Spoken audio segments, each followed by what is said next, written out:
Naughty by nature, chilly.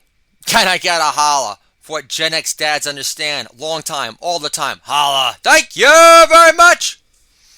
He who controls the spice controls the universe. Frank Herbert. Dune. Dune? Those sandworms from Dune always remind me of what it would be like if I wasn't raised Jewish and was never circumcised. And I'll let your imagination fill in the blanks. Holla! Thank you very much! You want to make chili with legs? Then look less gross making it in your oversized red and black checkered flannel shirt and trim your poor man's ZZ Top beard. You're a hot sauce sales rep from Long Island, not an oil rig owner's slacker son from Odessa, Texas. Friday Night Lives. Holla. Thank you very much. Being naughty adds zest to our days and has no age. Can I get a holla for preaching the gospel a long time? For getting off an incredibly strong, poetic start. High note already. Holla. Thank you very much. For example, for lunch today, I offered my son a mini Diet Coke if he promised to not pound it in one sip and put it away back in the fridge to sneak in other sips once night falls the way he normally does. Although this time, my 7-year-old son says, it's not any fun that way. I'd rather sneak in the sips behind your back. As usual, data. Understand, my son isn't a problem child who's way sweeter than naughtier by nature compared to his old man. Granted, he's only 7, and his internet search history, searching for Harry Potter Lego building videos on his Amazon Fire, doesn't make him Kid Rock in the making, calling first dibs on the barebacking train with Gianna Michaels at the AVN Awards after party in Vegas without bothering to pull out to leave those jizz-freeing beauties a pearl necklace in redneck paradise again and again, draining his super soaker dry. How dry? Drier than Mike Pence's wife. Stuck in the same room with Kanye West with the MAGA hat on or not. Holla! Thank you very much! But how do we get kids into chili who associate spicy food with drawn-out, unsolicited agony on par with commercials, ruining their cloud-free TV? First, make your chili out of love. Imbibed with generous heapings of layered spice flavor, like any Kid Rock album where he sings, I'm going to New Orleans. Someone's gonna treat me right. Gonna have a crawfish pie to start my day. Kid Rock lives. Holla. Thank you very much. You never had crawfish before? Imagine shrimp with personality. Chili devoid of spice is hot gazpacho soup with depressingly dreary beans. Still, you can't make spicy chili for your kids without raising their tolerance for spice or risk first. Or they'll be less likely to trust your urgings to take a walk on the wild side again. Like the time you pushed your 3 kids to power through the watering hole in Woodstock, New York with an unexpected far from chill current on your tail, or the time you encouraged your son to jump off the swing to freak out the local moms at Roselle Park in Pleasantville, New York, after singing at the top of your lungs, I'm gonna take ya higher. Sly Stone lives once again. Holla, thank you very much. Only for your son to take a mini tumble, skinning his knee a tad, yet still finding the fortitude to bounce right back up before dad asks his son, when you fall off the horse, what do? And your son says, call child services. Holla, thank you very much.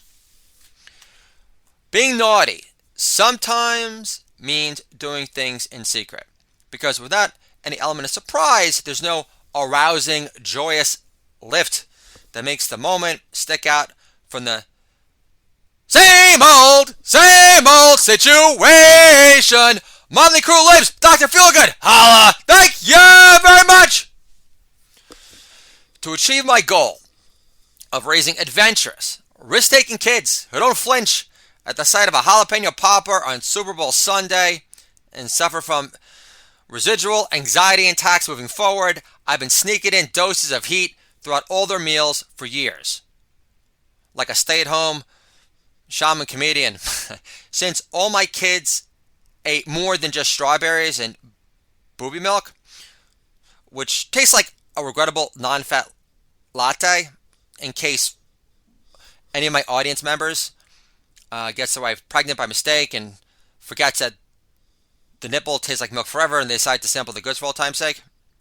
And before they do, their wife squeezes their nipple, which sends out a stream of milk across the room, reminiscent of the fucking Bellagio at the end of, what's that movie? I'm messing up my flow. Ocean's 11, which definitely signifies the end of your honeymoon phase. Holla! Thank you very much! So after my kids started eating freaking strawberries and booby milk alone, after that point, I started slipping them red chili pepper flakes into my homemade penny vodka, knowing it would open a world to them of more tongue-tantalizing, mind-blowing, life-enriching possibility by helping foster a sense of semi-risking taking adventurism versus me catering to their every whimsical request so they become another entitled, enabled, fussy eater twat like the rest. Holla! Thank you very much! You have to take baby steps, similar to me starting with Budweiser in high school, pale ales after college, and double IPAs in my 40s for more fully loaded, concentrated blasts of happiness in a glass. Can I get a holla for being fucking on fire on this beautiful Sunday afternoon? For being in the perpetual zone, making a drain from downtown, nothing but net. Holla! Thank you very much! Now, every time I drink a pale ale again, I regret the decision immediately, because my taste buds have graduated to greener, more sumptuous pastures ever since. I have to bite my lip enough around a name-calling, door-slamming, F-bomb hurling, always right wife who threatens to kick me out of the house away from my 3 biggest fans in the universe if I plan on following through with writing another book again, God forbid. So at this stage of my life, I've lost all desire to circumcise my happiness, which is denying myself the pleasure for the sake of trying to live out a calmer, less bombastic version of myself, because it upsets others, because that type of behavior is too aggressively edgy for their taste. Holla! Thank you very much! Now, being naughty isn't exclusive to cheating or being a sketchy, secretive fuck either. For example, one time, I won my son a big inflatable bat at Rock and Jump. And as we left the building, my 4-year-old son thrust the inflatable bat between his legs and says, "Daddy, check out my new penis. It's bigger than Big John Stud." Holla! Thank you very much! Naughty is spicing things up, which could be as simple as using the shishito peppers I discovered at the last minute in the freezer that she got from my wife's friend, to throw into the chili as an inspired, improvised throw in at the last second, after I realized the regular jalapeno peppers that I planned for the chili didn't pack enough collective oomph to turn my kids on to the expansive, soul-penetrating powers of good, heat-circulated chili, enough to raise their eyebrows and blow their minds with explosive edge, like when I actually explained what OPP means before writing this piece. I gave both versions in case you're wondering. Holla! Thank you very much! I use kosher turkey meat for my Naughty by Nature chili and threw in continuous sprinklings of mortar pulverized black ground pepper because added spice adds more uplifting, rocking edge to our days. Also, make sure you don't plop in the red kidney beans until the last 15 minutes, or else they'll become deflated shells themselves, like Rebel Wilson's tits. Eating chili doesn't have to remind you of your perpetually broke 20s or early 40s now. As long as it's made with spicy, spontaneous, over the top love, which increases your tolerance for risk and adventure, like Christopher Columbus after his first VD shot. This is the Do It All Dad Year podcast, dad friendly entertainment for you and me, what Gen X dads understand. Controlling our kids with comedy can make our kids great again. My 3 fuss-free kids who took a couple bites of my chili with zero hesitation are living proof of it. And I'll talk to you guys soon.